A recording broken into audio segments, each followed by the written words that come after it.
Here's where you cue the music or no music because you gotta pay for it. I don't know. I've heard different things. So,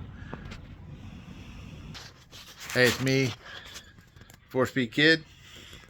Just wanted to throw out a video, some updates on the little AMX.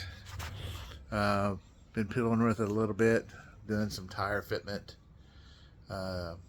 tire wheel fitment, trying to figure out exactly the width on the rear end I need, or if I'm leaving the stock or whatever. And kind of the update that I wanted to get with you guys is, as we have talked and I put video out, I have this motor in the car, which is a 454, and I just had to do a few little things to make it fit and work. When I was young, I think I've talked about this as well,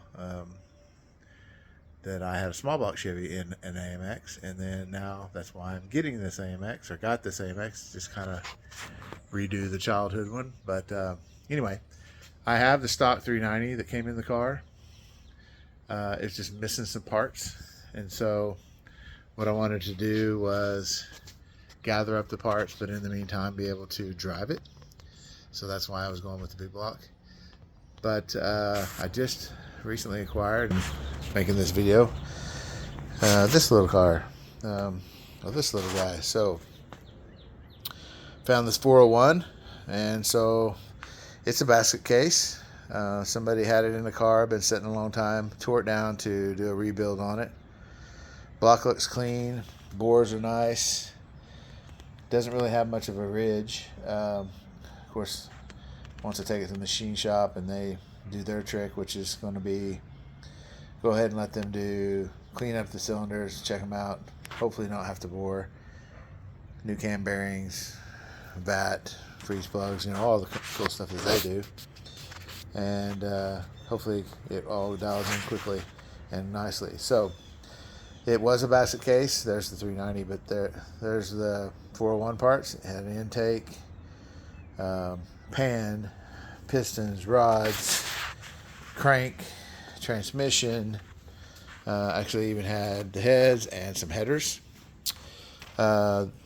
Just to talk about these heads a little bit, I actually have my 390 heads, the factory ones for the motor, or for the car, but they've been redone. But there's what they call square port, which I guess the early ones, 68 and 69 were the same or similar.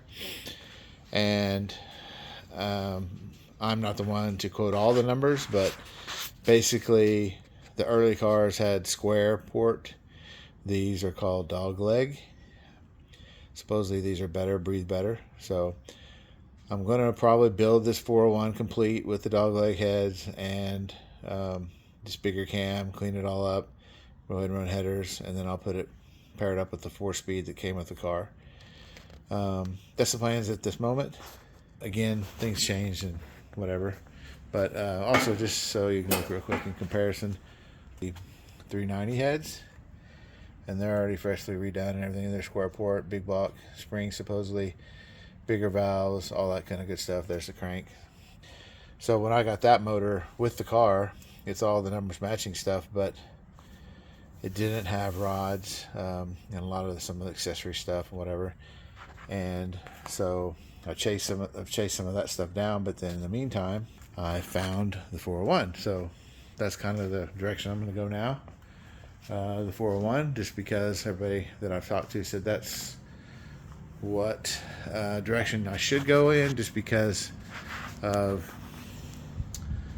401 was kind of like the high performance side of everything. 390 obviously was, but 401 is a little bigger stroke, or different stroke, same bore, so this gives a little more torque, a little more horsepower. So with new stuff in it, bigger cam and all that, it should be pretty playful.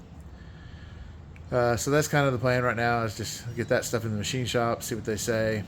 The crank, they took it apart, and what they found was that particular journal had a rod bouncing around on it a little bit.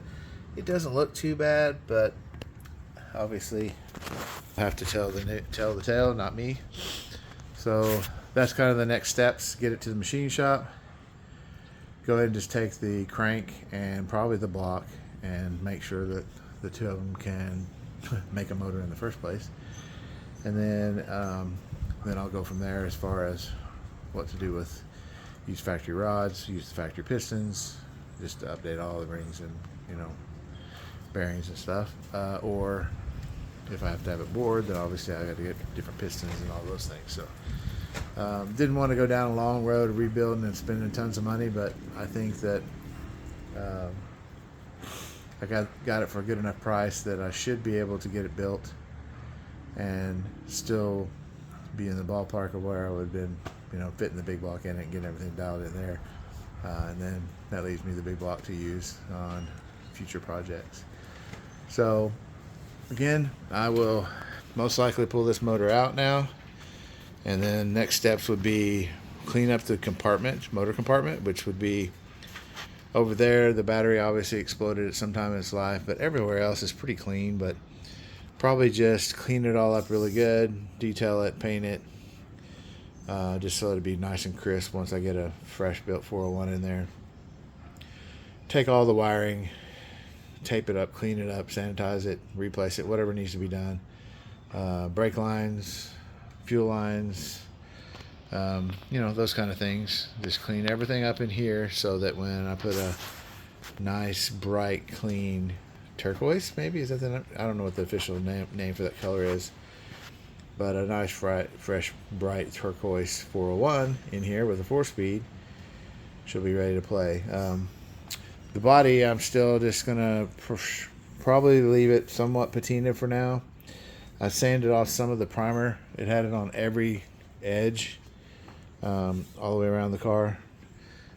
Sometime in its life, they just sprayed it all with primer on all these edges, and just to keep it from rusting. There's some of that left primer over there, and then you can see it on the other sail plate. But anyway, so probably gonna sand it all down, then go ahead and go down deep a little bit, get this plastic out of here, find out there was a repair I can tell from the inside right there. Wasn't very bad, but I'm going to still write it down and see what it needs. If I need to put a fresh piece in there, that's what I'll do. And of course, there's the inside. Now I got the tilt in it dialed in. And so that's kind of the plan right now, is to take the car, get the 401 going, start doing some fresh up stuff with brake lines. I'll do some more videos here soon. I'll do the front brake conversion. When I bought the car, I got some parts for disc brake conversion, so out of a Javelin something, I don't know for sure what it was, but I'll get those switched over. It's drum brakes now. So the car was originally a 390 4-speed, no power air, or no power and air, so no power steering, no power brakes, no air, nothing, and drum brakes. So I'll probably add like I said, going to add the disc brakes. Don't know if I'll do 4-wheel disc brakes, but at least the fronts do disc brakes. And still won't have power anything, because I kind of like it that way. Just a bare bones hot rod play toy. And it's not going to be a daily driver for me. It's going to be, you know, in the old days when my first car, obviously, I was trying to make it a daily, but this one, older and wiser, and have something else with air conditioning that I can drive daily, and then just play with this one. So that's the plan.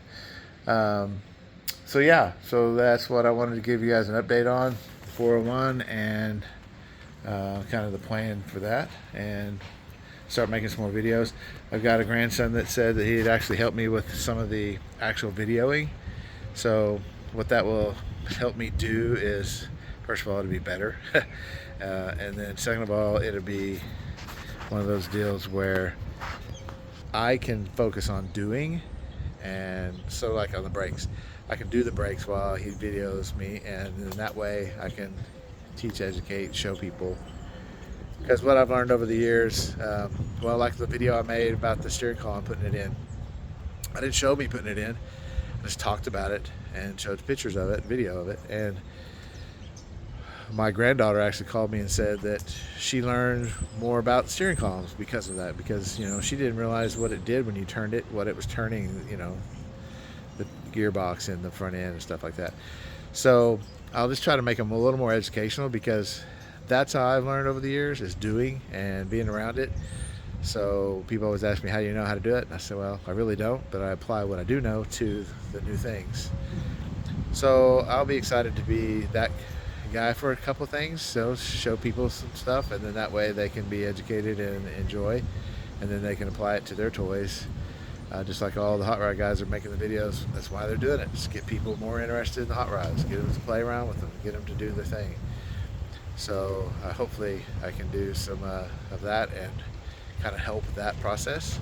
Again, don't know anything and everything, but I do know a few things, and it's just because I've messed with them over the years, and so I'm excited about it.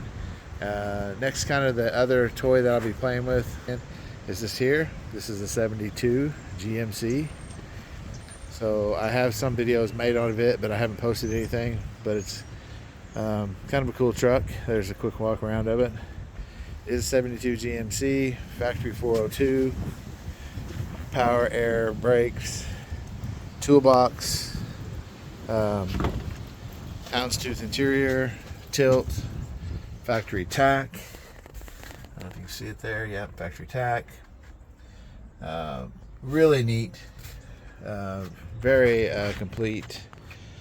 Very loaded truck. Obviously, it needs some rockers. I just purchased all the rocker stuff, cab corners, those kind of things. So I'm going to do the sheet metal work on it. So I'll put those videos out as well. Mess with the getting it running. It currently turns over, but I haven't had a chance to do anything to it to see it get it running. But there it is. Obviously, there's the air conditioning, the 402, everything bone stock, hadn't been messed with. It was just an old farm truck. I don't know if I can get close enough to that, see that, but it says 402. I guess it's upside down, isn't it? Don't make no sense in making you read upside down. There it is, 402, 4-barrel carb, GM, emissions. Interesting, huh? So, again, I'll be doing some videos of this truck, getting it going. I'll leave the paint patina.